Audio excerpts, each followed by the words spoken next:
AEW, blood and guts. Was there a lot of blood? Was there a lot of guts? Thumbtack staples and all that stuff? SummerSlam preview. What happened this past weekend at TNA Slammiversary? Triple H's questionable booking of Black Talent. We finally gonna talk about the DDT Iron Man Heavy Metalweight Championship, because it's written down in the intro. Then we're also going to talk about the AEW Warner Bros. Discovery deal. All this and more on another episode 5. It was King Kong Bunny that won the 5 count, right? King Kong Bunny and Big E, right? 1, 2, 3, 4, fifth. Yeah, fifth. Yeah, it's the fifth one. Five time episode. Yeah. We talked about Booker T earlier, but we ain't gonna get in that conversation. But anyways, welcome to episode 5 of the Connoisseurs of Pro Wrestling podcast. Eddy, Brad, Marcus, we're here to talk about everything that's going on in the world of professional wrestling, or programs, if you will. My Dusty Rhodes voice. Shout out to Tara Moore for for listening to the podcast. We greatly appreciate it. She said, I'm going to watch the podcast. And in turn, I said, I'll give you a shout out. So that goes to show that if you listen to the podcast, we're going to shout you out. Share it, like it, rate it, review. You can catch us on the Sports Bros podcast feed every Saturday. And in the future, we'll have our own feed in the very near future, as I said before. Gentlemen, how are we doing tonight? How we feeling? Feeling good, man. Yeah, just fresh off of AW Blood and Guts. Middle of the week, got a couple of things in my personal life percolating. I'm excited about. Feeling good. And yeah, shout out to Tara. Tara, long time holding it down in the chat room for the Blurs of Wrestling group on Facebook. There's some nights when it was just her and I in there. And Tara, salute for holding it down and stuff. And tonight it was all of us, like us three plus Tara. And yeah. So, but other than that, yeah, I'm good, man. I'm good. Those chats are always fun, man. Always fun, more involved. Brad, how you doing, man?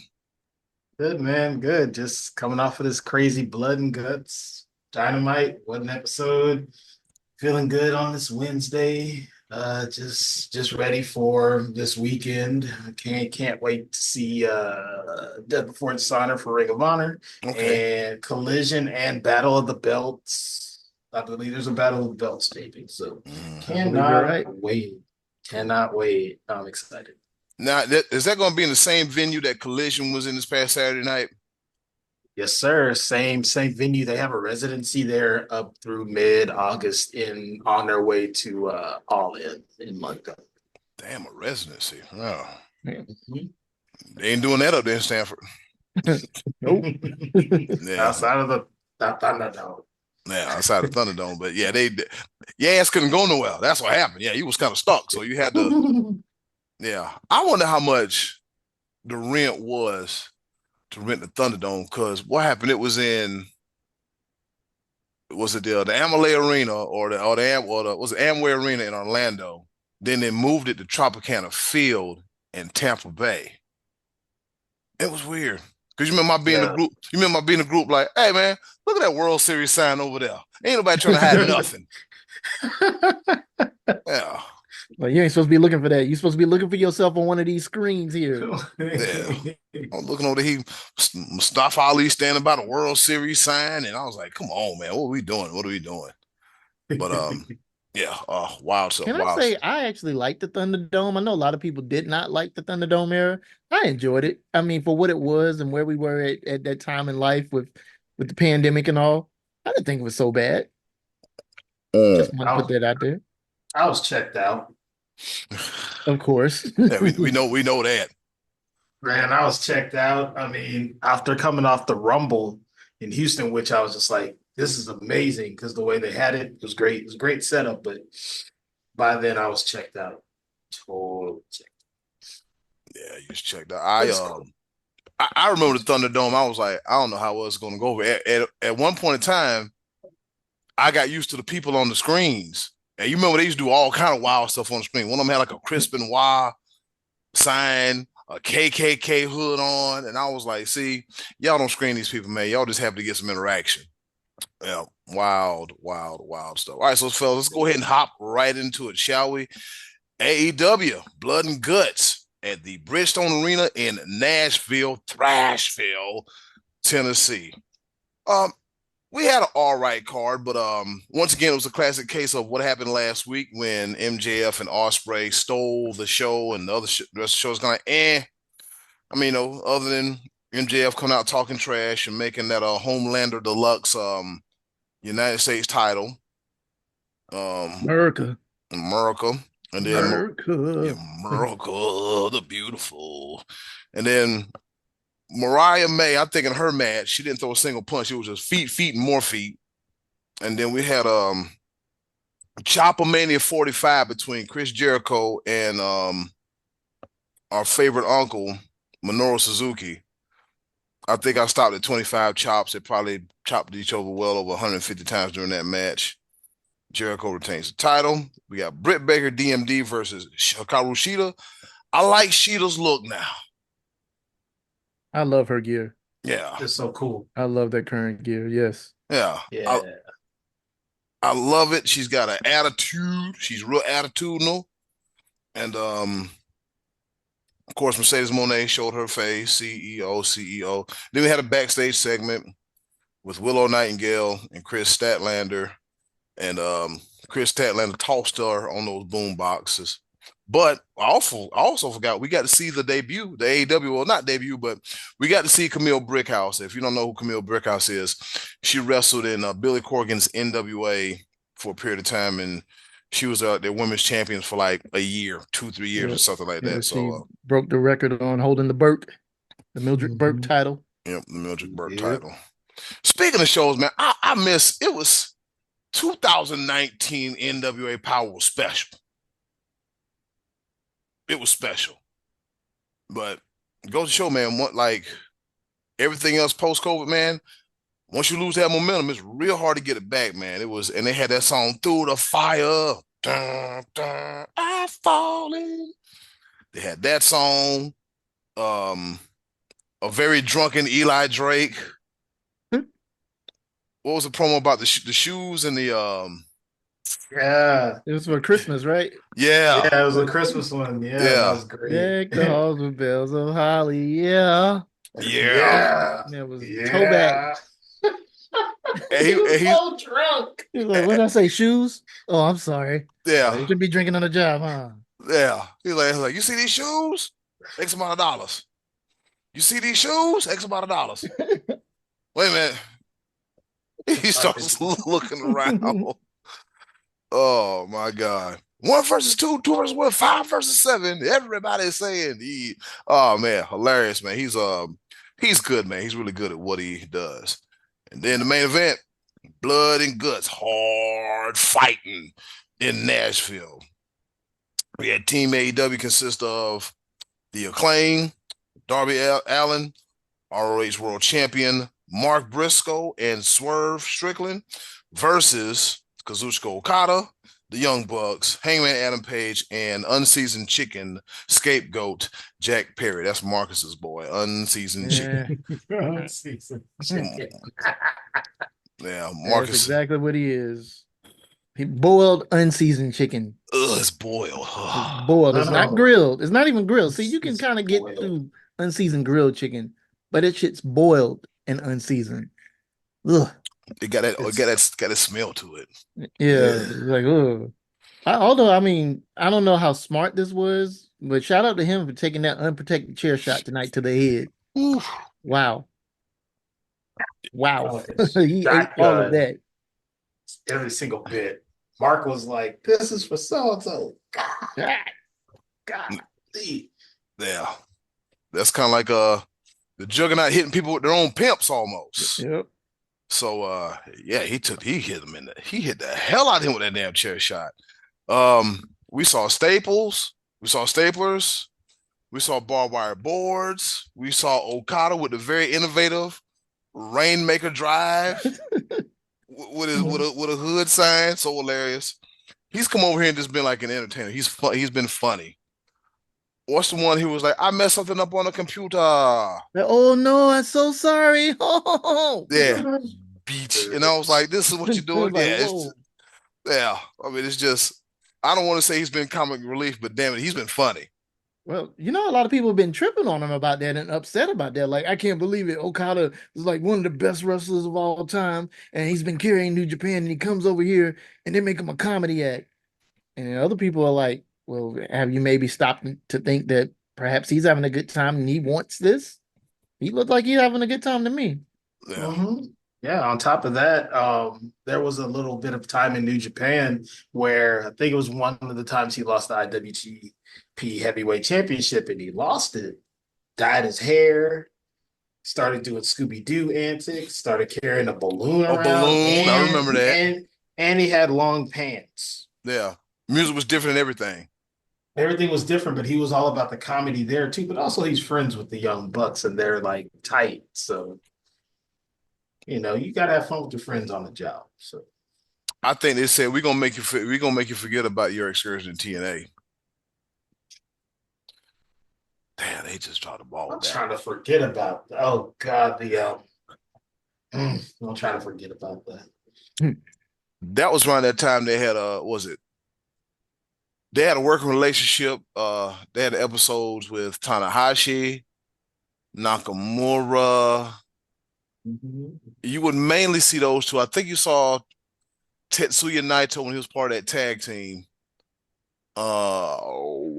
Who else? You saw quite a few guys from New Japan over in that Impact, but TNA. I just hope, like, come on now, how in the hell do you blow? I remember they had them playing like Okato, some Green Hornet mess. I thought it was cool, but then it was kind of like eh.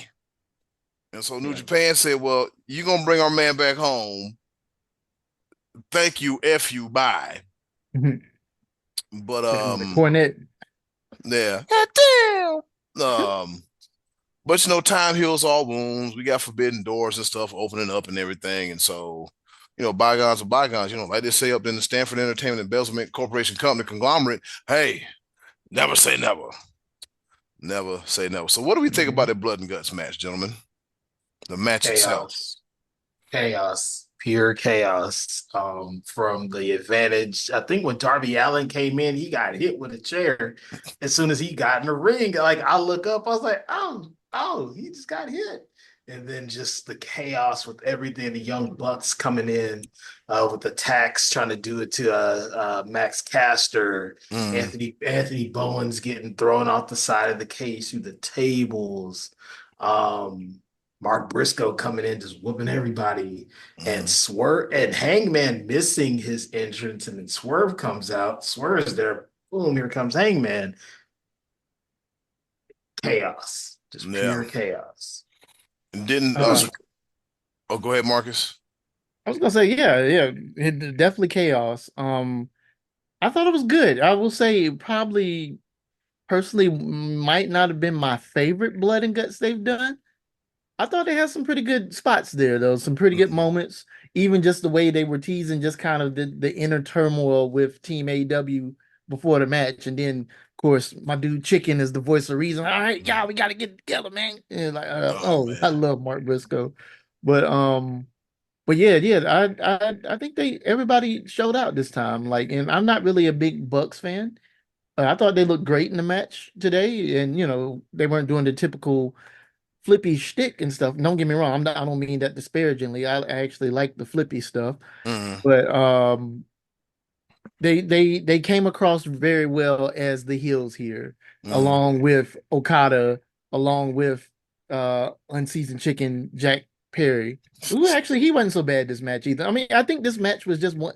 The gimmick was the match itself, so it kind mm, of washed over the shortcomings of people like Jack Perry, if you will. mm. But yeah, just all in all, it was cool just seeing it. The really good spots. Old boy going through the tables. Ooh, Bowens showed out. Even though I did think him wrapping the barbed wire around his leg to do the scissor me timbers, that was kind of weird. It's like you're putting yourself through that much pain and doing that. It's like the juice ain't even worth the squeeze at that point. But whatever. Um, yeah. and the swerve being cuffed to the fence and the Hangman beating him down. It reminded me of the Bullet Club War Dogs match versus United Empire at the beginning of the year a Mm, little bit, but that of course it didn't have the same ramifications, but solid match, I'd say. yeah. It was a solid match, man. The blood and guts. My favorite one. What was it?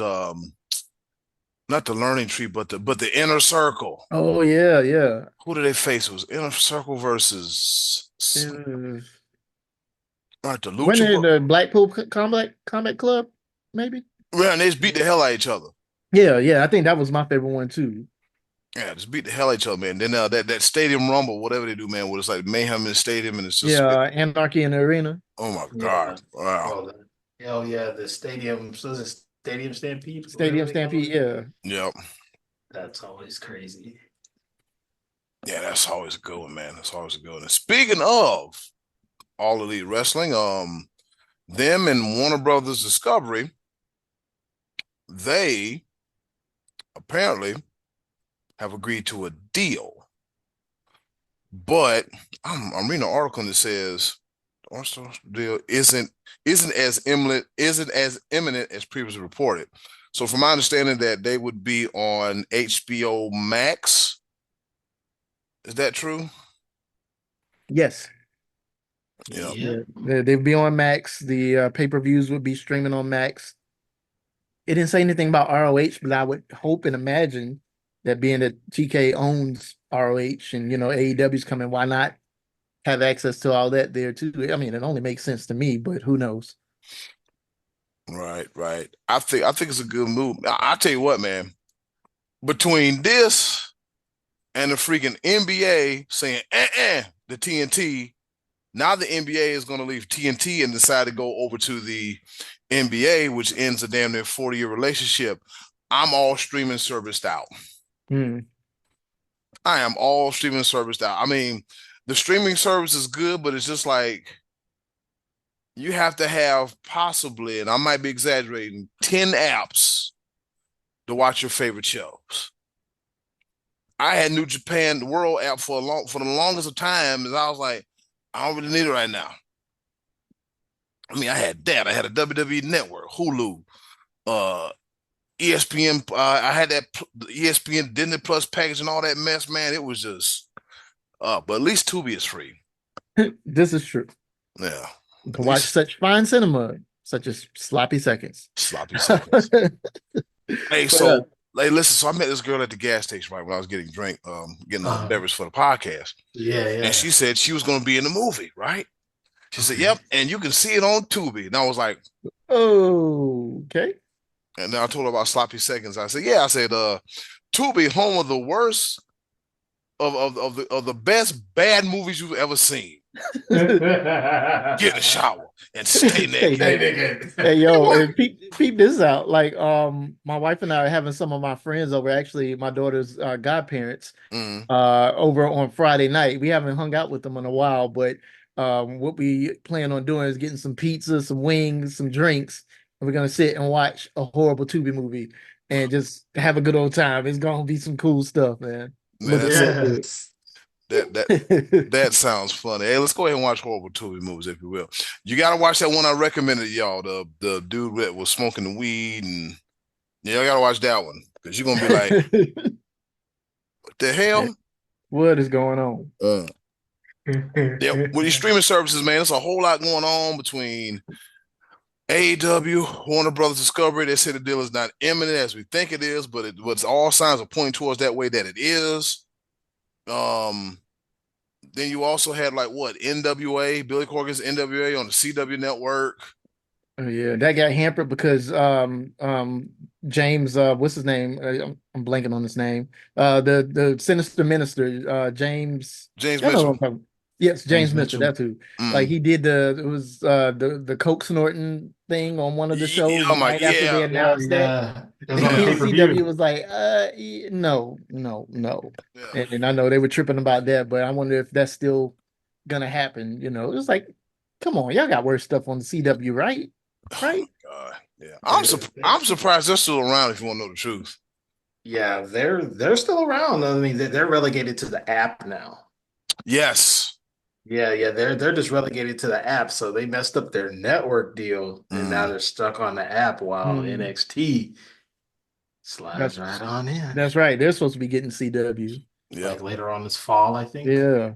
yep. They slide to CW, and then WWE Monday Night Raw leaves the USA Network at the beginning of the year, goes to Netflix, and it's gonna be weird because USA for as long as we've been around, fellas, that was the place to go to watch your WWE entertainment. Now it's gonna be different, Yeah. completely different. Well, remember there was that time they went to the TNN network Yeah, for a little bit too. Yep. Then they came back to Yep. USA. Yeah. yeah. TNN Spike, and I ain't gonna lie, the production value was different.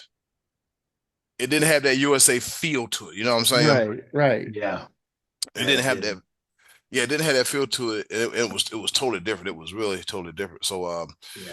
yeah, go ahead and get a fourth job just to pay for the streaming services. I'm just saying. Yeah, I'm gonna have to, man. This is nuts. All of them together is, I mean, I don't know if y'all seen all the memes going around, but yeah, it's about the same thing, if not more than paying for regular cable. So Yeah, Exactly. It's like, what's the point? Like, what's the point of having these streaming networks when you're paying the same price as you were for cable like 10, 12 years ago? yeah. Like, That's why. what's the That's why in a way I won't part ways with cable. I just like, look, give me 15 channels, the internet, and we good. Because every month I got to pay 20. I mean, shoot, some of these apps are up to $20. it's crazy, yeah. And they Mhm. keep going up. Like, yeah, my wife keeps saying, like, oh man, Hulu raised the price again, or Disney Plus raised the price again, or whoever. And I'm like, how much? And it's usually only like $2, $3, but still that $2, $3 that adds up after a while. And seems Yeah, like they do that every year now. And before you know it, yeah, you're just paying out the wazoo for them. yeah. I think I'm gonna get rid of Hulu and Disney Plus and just keep ESPN Plus. Just keep ESPN Plus. I got a shared account, shared Netflix account. Yeah, I mean, it's some of the stuff got to go because I can't watch it all. Can't not have it all. All right, and in a few weeks it'll be SummerSlam up here in Cleveland, Ohio. SummerSlam, a big outside event right there at the Cleveland Browns Stadium. It's going to be an action-packed card. Very, very action-packed card. It's going to be a whole lot going on. We got Rhea Ripley and Liv Morgan for the title. We got more title matches. Marcus, what you think about it? Hey, Brad, we know you don't watch. We know it is what it is. You explain why. So, Marcus, what do you think about what's going on with this hero card, sir? Um, yeah, I'm looking forward to it. I will say, and pardon, I'm not knocking your city where you live, or at least the outskirts where you live there, Eddie. Mm, Like Cleveland didn't really strike me as a destination for a big four pay-per-view like SummerSlam. mm, But hey, but after seeing like the whole theme that they're going with, the rocker theme, and when they're showing the people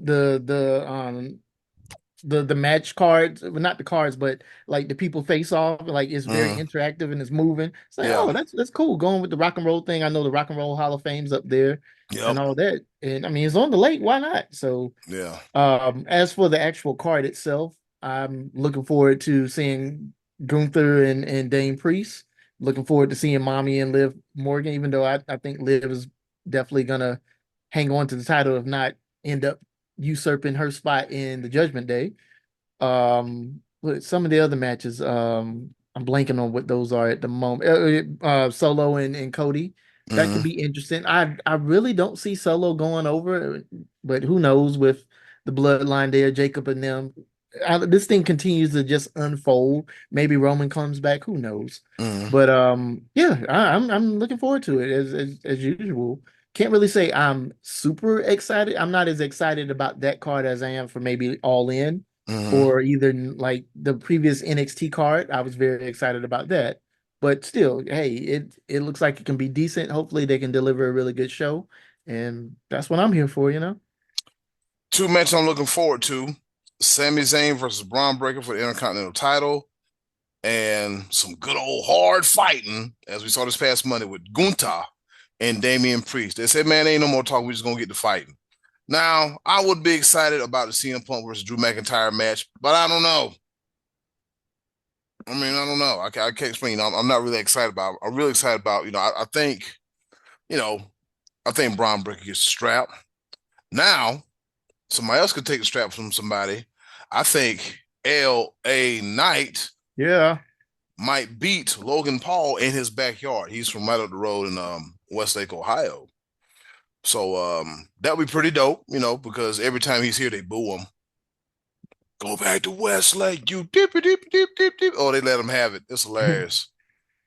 They really let him have it. And so, I mean, it's an interesting card. We'll see. Only 7 matches. Got Damian Priest versus Gunther for the world title. BBL Bailey versus Big Fine herself, Nia Jax for the women's championship. Big booty Latina. Yeah, buddy. Then we got Liv Morgan versus Rhea Ripley for the women's world championship. Cody Rhodes versus Solo. Have you seen Joe Burrow's haircut? Yes. Yeah. Yes. He looks either like Cody Rhodes or Eminem. Yeah. I mean, he like kind of like, remember the dress thing from a couple of years ago? Is it black dress or is it gold and white? Yeah. He's looking at him one way. It could be either or. Yeah. He looks like Cody 1 second. He looks like Eminem 1 second. I think somebody on Bleacher Report, they took a neck tattoo and slapped it on his neck and put a belt on his shoulder. And they say, yeah, Joe Burrow, this gonna be the year where you finish your story. I did see that. Yeah. I was like, you know what? I can rock with that. I can rock with that. That's hilarious. That's hilarious. Yeah, we got Logan Paul versus LA Knight for U.S. title. Sami Zayn versus Braun Breaker for the Intercontinental Championship. And then a good old-fashioned hard-fighting grudge match. They might be fighting somewhere over here on the shoreline when it's all said and done. We got CM Punk versus Drew McIntyre with Seth freaking Rollins as special guest referee, as he had a curtain drape on the other night. I don't know what. Drape, one single drape. Yeah. Not the pair, just one. Just one side of the drape, just draped over his shoulders. Yeah, Uno. He went somewhere and got like a whole. I'm like, somebody mama mad as hell right now. Where my drapes at? Where the other part of my drape? It's in Green Bay, Wisconsin. Seth made him a jacket out of it. Yeah, he in Green Bay, Wisconsin, showing him your curtains right now. Absolutely nuts. Absolutely hilarious. I think it's gonna wind up being a good, it's a good card. 7 matches. I'm glad it's just 7 matches. I do like the shorter format that they're going for in WWE. Those shows are quicker than Raw is. So I dig it. I love it. In and out, boom. Yeah, because like I told you guys, like Raw is like, I'm sitting there like midway through the episode, I'm like, damn, it ain't even 10 o'clock yet. Like, geez, we still got a whole nother hour. And I'm like, man, it's not even 10 o'clock yet. I'm about sleepy. There's been many times I've watched the main event, and next thing you know, I'm watching Modern Family or MacGyver or, Not MacGyver. Some other MacGruber or some other movie Silk Stockings. Silk Stockings. La Femme Nikita. Yeah, only on the USA. Buddy. Yeah, only on USA. We telling them how old we are now. Yes, sir, buddy. Yeah. I'm telling you, man, the programming directors at USA at that point in time, they knew exactly what the hell they were doing. They say, yeah, we're going to give you all this stuff here. Raging, raw, testosterone. Ooh. Well, coming up next is the film Nikita, and everybody that was watching, all the men that was watching Raw was slickety slide their ass right there and watch the film Nikita for about 10 minutes. Or Silk Stockings. Oh my God, yeah. Silk Stockings only on USA. And then they had that William Shatner show Tech War for a minute, which Yeah. We're trying to see Nikita in those stockings. Yeah. Nikita and them stockings. Speaking of Nikita, I've been seeing Nikita Lyons on Instagram just looking great, and she got Nikita. Vicky Steamboat. Nikita Cola. I want to know what in the hell that means, Nikita Koloff. If you're listening, what in the hell does Tuata mean?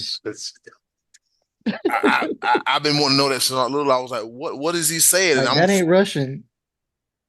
Yeah, that ain't Russian, man. Because I can go ask Russia right now. What is Shatuata? She gonna be like, what is that? Okay, now he making up stuff. May I Stang, may I rest Steiner, and Duddy Rhodes. What's his name, Nikita? Duddy Rhodes. Gotcha, heard. Duddy Rhodes. Duddy Rhodes. And my favorite one was, and Nikita Koloff, the Russian Nightmare, Magatie. Who? Magatie. Madam T? Yes, Magatie. I was like, okay, buddy. Yeah. That has a whole different turn now. So, you can't, yeah, you gotta be Yep. careful on that. Yep. Call it Magatie. Yeah, it's just, I think did he change his name legally to Nikita Koloff? I don't I know. don't know. I thought he goes by his normal name because last I saw, he's like a security guard Mm. somewhere up in Massachusetts or something like that. I thought it was Oh, I thought he said like a pastor or something. let's see. Hell if I know. I don't. He could I'm be both. curious. I'm curious During the weekday, now. he's a security guard. On Sunday, he's a pastor. He is pastor. What the hell? Are you speaking in tongues, sir? Yeah. They be in church all done. Tetuata. You don't know what the hell's man saying. This man probably telling you look like a dog to your face and you agreeing with it. Like, come on now. What are we doing? All right, that about wraps it up for the first half of the Connoisseurs of Pro Wrestling podcast. Stay tuned. Coming up next, we're going to talk about what happened this weekend. TNA, Impact. Do you believe in Joe Henry? Booker T doesn't, but Booker tripping. He need to stop. More Connoisseurs of Wrestling podcast coming back after this. Y'all come back now. You hear? Oh yeah, man. Oh, yeah, man. Don't leave yet. Back at you right here on episode 5. Feels of. Five episodes Yeah, of the 5 Connoisseurs episodes. of Wrestling podcast. Yeah, man. 5 Mhm. episodes strong. And right now, coming back from break, we're going to talk about TNA Wrestling Cross the Line. That black dude was everything with the intro and all that. It was everything. Yes. Yeah. 2024 Slammiversary emanated out of Montreal, Quebec, Canada. All right. Oui. Yep. So from the looks of it, we had a stacked card. Marcus, did you have a chance to watch it, or were you not able to watch it, or Unfortunately, I didn't get to watch it. okay? I wanted to. I ended up going to Atlanta Braves game that afternoon that I didn't expect to go to because we were supposed to go Friday night. Game got rained out on Friday, got moved to Saturday afternoon, and it Mm, just kind of threw some things off. And I was thinking about getting it, but I didn't. Caught some of the highlights though, so yeah, I did. I didn't really catch a lot of them. If anything, I caught the main event, some of the big ones from there. I mm, know that Speedball Mike Bailey went over and beat Ali. mm, Ali's first loss since being in the company. Yeah, going back to the main event, Josh Alexander turned heel and eliminated Joe Hendry immediately. So I'm guessing they're gonna probably have a program coming up here. And mm. then, of course, Nick Nemeth, aka or formerly known as Dolph Ziggler, is your new TNA Heavyweight World Champion. And I kind of saw that one written on the wall ever since he stepped foot in there. He just, it just kind of gave you the vibe that he was going to get that belt sooner Mm. rather than later. So, and he got it, and well deserved. Yep. You think do you think we get our Moose Obafemi match? That would be awesome, actually. I know some people aren't too big on Moose. Personally, I dig him. I like him. That would be cool to see. My Mm, only fear if they do that, I don't really see Oba going over Moose. I see him handing him a loss, or if they can do it and maybe end it in a disqualification, something where both of them look strong. I mean, we got Moose, a multiple time world champion in his promotion, Oba, who's an up and coming undefeated guy in NXT right now. mm, And even if he were to take an L to a lesser promotion, quote unquote, which I don't see as a lesser promotion personally, I mm. don't. I feel that that would kind of hurt his momentum right now if he were to take an L to an outsider, if you will. So I would love to see it only if they can create a finish where both of them continue to look strong. Yeah, that's the thing about those cross promotional matches. Okay, we got two big dogs who gonna lose. Hmm.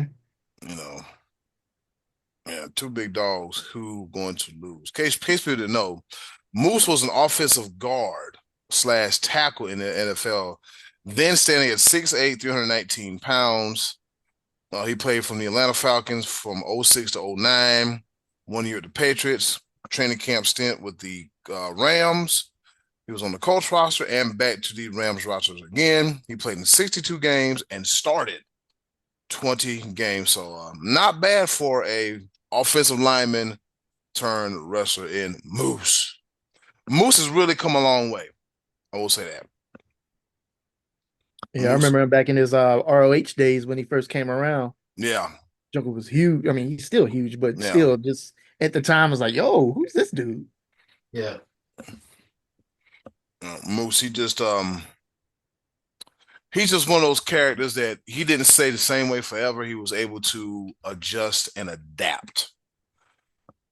So moving right along in the card, we got Tasha Steelz. She defeated Fabi Apache. Giselle Shaw, Zaya Brooks got all by pinfall. Well, by pinfall. Kushida beat Rich Swann by submission. The Militia, which consists of Alicia Edwards, Marsha Slamovich, defeated Spitfire, Danny Luna, and Jody Threat by pinfall to be the tag team champion still. Eric Young, EY, defeats Hammerstone in a singles match. Also, Broken Matt Hardy. He made quick work of the wrestler known as Fandango, 4 minutes, 40 seconds. ABC, Ace Austin, Chris Bay, defeated System, Brian Myers, and Eddie Edwards with Alicia Edwards by pinfall. And I think they win. Did they win the championships? Yep, No, they did. Yes. And your new tag team champions, ABC. Mike Santana, formerly of Proud and Powerful, LAX Express, and LAX Latin Exchange, LAX. He defeated Jake Something by pinfall. We got the Rascals, Nanny Nanny Boo Boo. Wesley gets back on Impact TV with Trey Miguel and Zachary Wentz. And they defeat the No Quarter Catch Club, Charlie Dempsey, Miles Bourne, and Tavion Heights by pinfall and tag match. Boys got a chance to get it on in the pay-per-view. I like that, especially for Charlie Dempsey, especially for Regal something. I really love that for him. PCO beat the botch master himself, AJ Francis. Yo, AJ's been doing all right since he's been in TNA, except for that one clip that I posted to the Blurs of Wrestling group where he was going for that knee and he went over the rope. And like, overshot, hit the table. The old boy to like, bruh, at least slap your thigh, do something to kind of make it look like you hit him. Yeah. He didn't touch the dude. Yeah, the angle was bad. That was a bad angle. And his foot stepped on the table. Yeah, as he broke flipped the over the table. and broke the edge. I was like, oh boy, that's when you're like, somebody go get the other table from back there, keep the camera over here for about a minute, and then bring it back. That's what I would do as a camera operator. All right. So Jordan Grace, Thick Mama Pump defeats Ash by elegance with her Percio Concierge by pinfall to keep her title. Mike Bailey said, you know what? I'm going to go ahead and beat Mustafa Ali for the X Division Championship. We got a new champion. And speaking of new champions, Nick Nemeth, the former Dolph Ziggler, he defeats Moose, Josh Alexander, Steve Macklin, Frankie Kazarian, and say his name. He will appear, but not through these doors here. Joe Hendry. Clap. Yep. Impact. I need to see more of Impact. I need more Impact on my TV. Because you remember at Impact at its height when it was on Spike TV and Fox? Yes. Ooh, man, those were the days. I miss those days so much. And fortunately for me, I'm one of the suckers that still gets cable. And Xfinity added the AXS channel several months ago. So it's like, yes, I can actually see it again on TV. Yep. And so I've been doing my best. I've been pretty much watching it every week on Thursday. The cool thing about it here, at least, I don't know if it's like that up there where you are, Eddie, but they show the first episode from 8 to 10. Then they show New Japan and from 11. Then they show the repeat of Impact again at like 12 to 1 or whenever it is, or 12 to 2. Yeah, so same way. If I miss it in there early on, I could catch it later on that night. Yeah, it's the I think it's the same way, if I'm not mistaken. Oh, that reminds me when I was in California. I was like, oh, I'm gonna watch Monday Night Raw live. When it was 8 o'clock West Coast time, we saw the first hour of Raw. By that time, everybody was in bed and it was over and done with. I was like, I went in the group. I was like, why is nobody not in the group? Why the results posted? Oh man, that was one time where they played it live, and then usually when they play Monday Night Raw at 8 on the East Coast, it's 5 on the West Coast. Mm-hmm. So that time difference is good, but it kind of jacks you up. My favorite thing about the California time is that you can watch your football from 10 in the morning to 6 at night, and then have the rest of the night to do what you want to do. Dang, that is nice. Yeah. I'm telling you, man, it is Instead of like nice. starting at 1 and then until Feel like 11:30 at night. Yeah, yeah. 11:30 Tuesday morning. You still watching football? Yeah. I can't wait for football season though. I mean, as y'all see right now, I got my Panthers gear on. Mm, Mm-hmm. Eddie digs Mm-hmm. it, I'm sure, but not you so much, Brad. That's all yeah. right, man. You little succaneers. Uh, How many championships do you guys have? oh boy, here it is. Here it is. That's Here all it right. We is. working on it, man. We working on it. We Might working on not get we. it this year, might not get it next year. Or the Yeah, You're year gonna man. get after one that? evenally, Or the year someday, after that? maybe. We're, hey, Just keep working on them stadium upgrades. It'll be fine. well, we got to. Hey, look, third time's got to be a charm, man. Third time's got to be a charm. Yeah, we've Third been there time. twice. Yeah. Okay, we working on it. Keep working. Keep pounding as the side of your hat keeps saying. Hey, yeah, there it is. You see it. You There it see is. it. Keep pounding with both Keep NC and pounding. SC. 2 teams, 1 state. That's right. That's so crazy to me. Brad, I'm just glad you're not a Falcons fan because we let you have it. We would let you have it. I always remember when I Or was a living Saints in, fan. Dude, huh? I honestly can't take the whole NFC South outside of Tampa Bay. Everybody else can go down, like Yeah. four Although thumbs down. I missed this. I was meaning to say I saw that clip that you sent Eddie of Jamal Williams singing the Joe Hendry song, and I thought that was awesome. I said that. Yeah, Yeah. Yes, that's right. That was cool. I was on yeah, TikTok, and as soon as he started singing, like, he about to sing the Joe Hendry song. And sure enough, he was singing it. He's like, yep. it's a new song. Say his name, he will appear. I I believe in Joe believe in Joe Hendry. Hendry. Clap, clap. I've always liked Jamal Williams, though. He's always just been a real cool cat. I don't care that he plays for the Saints right now, but Yeah, yeah, he himself is just a cool dude. yeah. I liked him when he played for Green Bay, and it was him and Aaron Jones, Aaron Jones, yep. Aaron Jones in the backfield. And so that was pretty cool, man, to see him. Yeah, I've And had both of them on many of my fantasy teams over the years. yeah, good old fantasy football. God, that's next too. Oh, there's a whole Ooh. lot going on. Ladies and gentlemen, boys and girls, all y'all listen, there's gonna be a whole hell of a lot going on this next month here. All right, so fellas, we've been reading some things that's been talking about Triple H's booking of black talent. Meanwhile, you see a different contrast over in NXT where either somebody's holding the belt that's black or they're in a high profile match. Now, Brad, I know that you don't watch the product, but what do you think about this theory or idea that some people have come up saying that Triple H's booking of black talent is abysmal or just bad? From what I've been hearing, it's just been like you said, it's been abysmal. Once it seems like once they come up to the main roster, it's just kind of like, okay, Mm, what's happening with you? But I mean, Bianca seems to be doing okay. yep.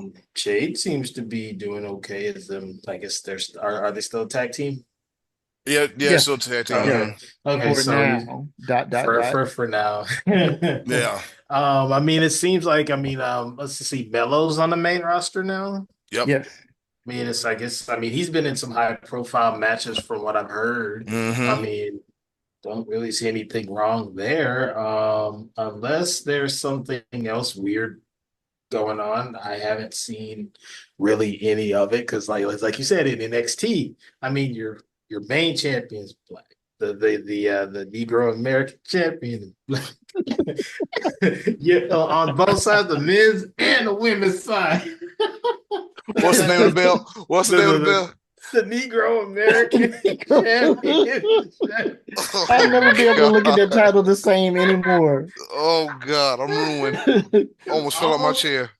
I promise you, everybody who has held that title, for the exception of I think Dominic Mysterio, has been black, No, Roger Strong held and it. and Yeah, and he's Roddy Strong. Dane Priest has held it. Yep. Bronson Reed has held it, I believe. Okay, so Let's so so, see. so it's been almost all people of color except Roderick Strong. Well, And yeah, Johnny yeah. So, Gargano. and Johnny And Johnny Gargano. There you go. Gargano. Yeah. Yeah, so Yes. That I mean belongs to us. that is The our title. You can't NA have it. stands for Negro Negro American. American. Yeah. Damn it. Just so you, Give me my belt. and who's the champion now? Obafemi. Yeah. Obafemi, and on the women's side is Kalani Jordan, Yeah. personified self. Yes, Yeah. exactly. So, man, it's just one of those weird things that I'm noticing that I Mm, guess the way Shawn Michaels handles NXT, he's making sure that, that talent that they have there, they're all showcased. It's like whether you're like whatever ethnicity you are, but it's like the black focus is there yeah. because you even see it in the audience. Like you remember like NXT has always been a mixed crowd as it Mm. is, but you still see you still see that demographic that's there. So, I mean, but honestly, for me, for main roster, I don't really see it, but I've been hearing rumblings online that people are saying that, anytime somebody black comes up, they're forgotten about or they're not thought of or anything like that. So what say you guys? Well, I look at it like this. Nakamura seems to be forgotten about. Mhm. I wish I could name another star off the top of my head, but Nakamura's the first one that comes about. Like, hey, we just ain't got nothing for you. And sometimes you say, well, maybe they just don't have anything for them. But I mean, I don't know, Dijak. man. What'd you say? Dijak. That's probably somebody who he's not there anymore, but that's why he's not there because Yeah. they forgot about him. They don't have anything for him. Like I said, it reverts back to our previous episode where we talked about a bloated roster. People that we want to get on, you ain't gonna. I mean, it might be a freak accident, a fluke injury to where they will get on. Something that has to happen on film. Somebody has to, injury or go on a sabbatical or get their life right in order. I mean, for people move up. I don't think it's horrendous as people make it because somebody well, like somebody Bianca's just there and Jay Momentum's is slowing down. So is LA Knight's momentum slowed down.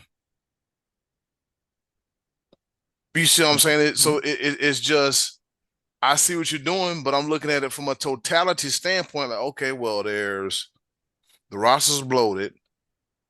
Well, hell, they ain't got nothing for Nakamura. They ain't got nothing for Jack. They might not have nothing for Melo. I think it's across the board, man. I think it's just a thing was across the board where if you take color away from it, because people want to put color in everything. If you take color away from it, if you really truly look at it, you got a big roster. Some people are usually healthier than longer. Some people have not been injured yet, and they're like, oh man, look at the way they treat R-Truth. They treat him like a goof. Look, man, R-Truth is 50 years old, and just like Kazuchika Okada, at this point in career, he said, you know what, I'm gonna have some fun. I'm gonna have some fun. So I mean, far as that go, like I'm not in the locker room, I'm not there, but Nakamura's on the roster, they ain't got nothing for him. A lot of black superstars on the roster, and they ain't got nothing for him. Then again, it's these interwebs talking too damn much. That's the problem. Talking too much. Marcus, did you give your 2 cents in on this topic? Not yet. I'll give him right now though. Mm, Um, I will say this.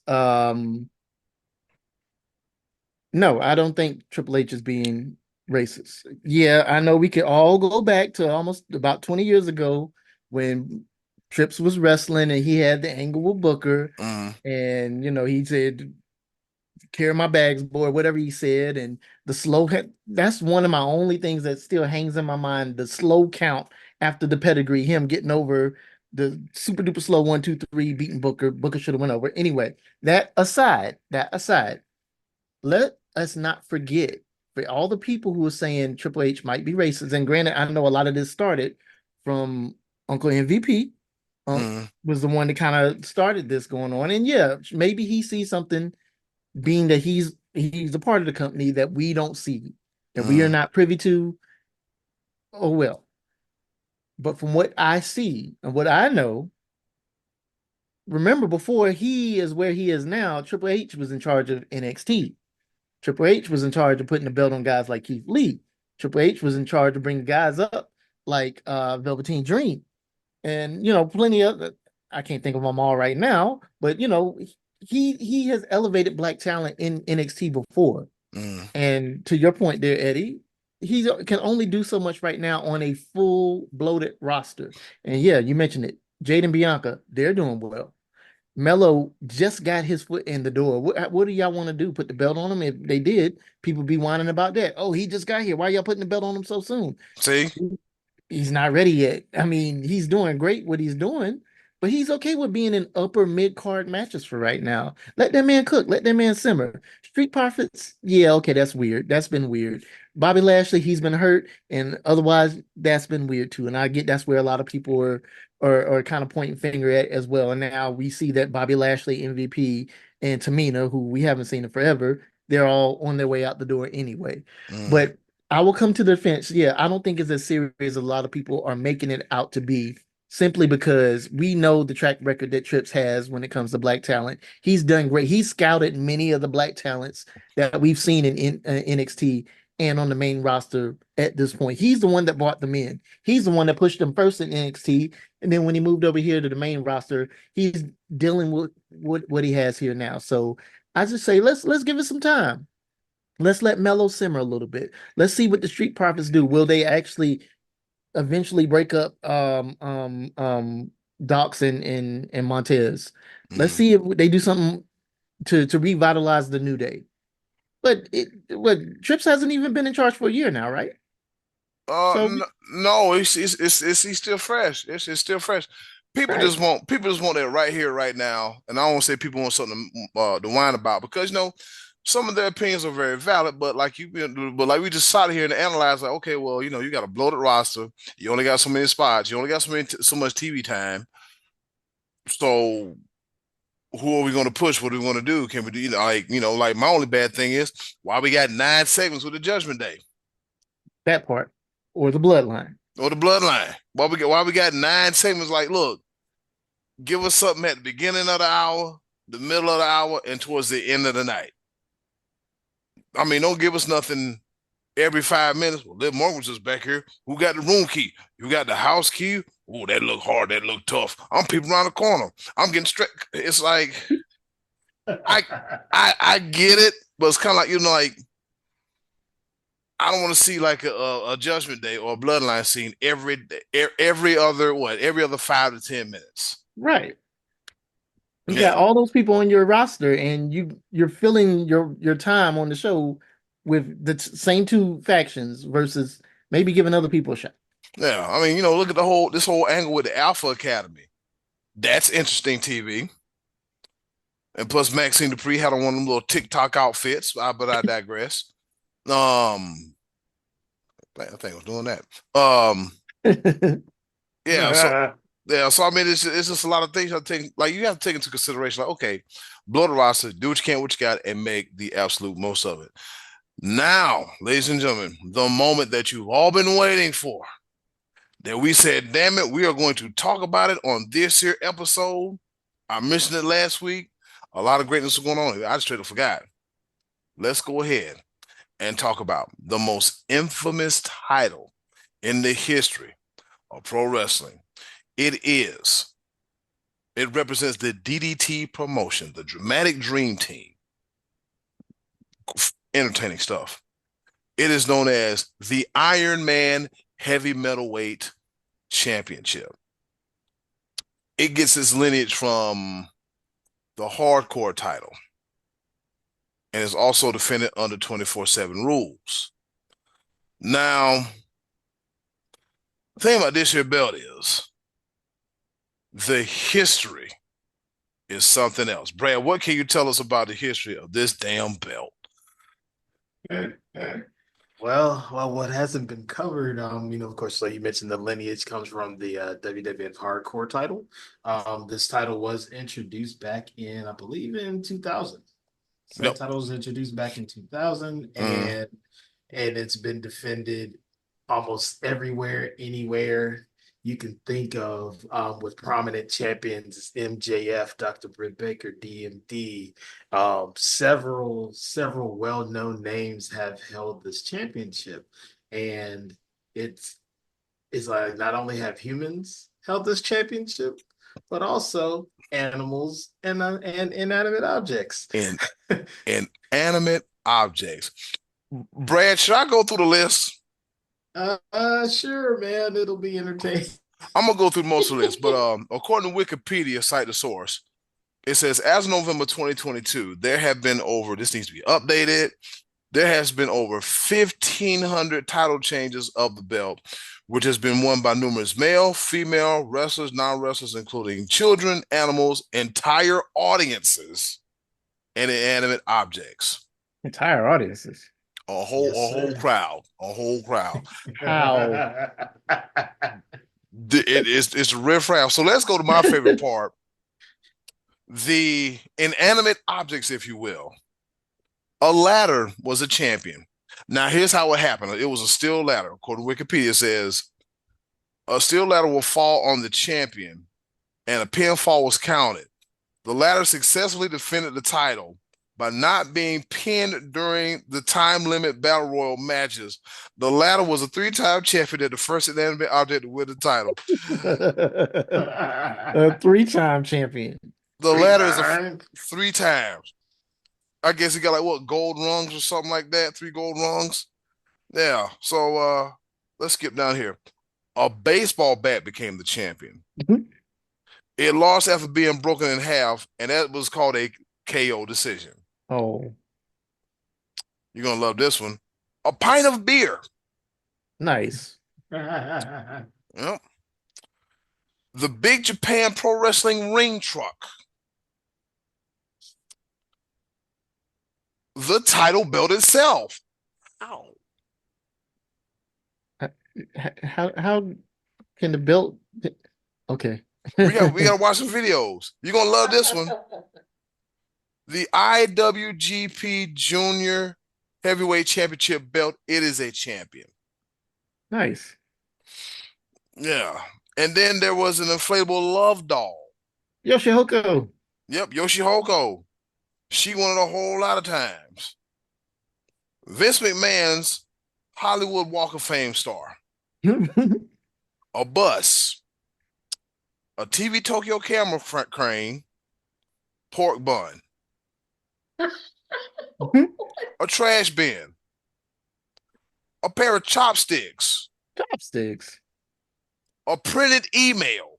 Wow. An apple. A Christmas tree. The apple. What? I watched that match today. It was ridiculous.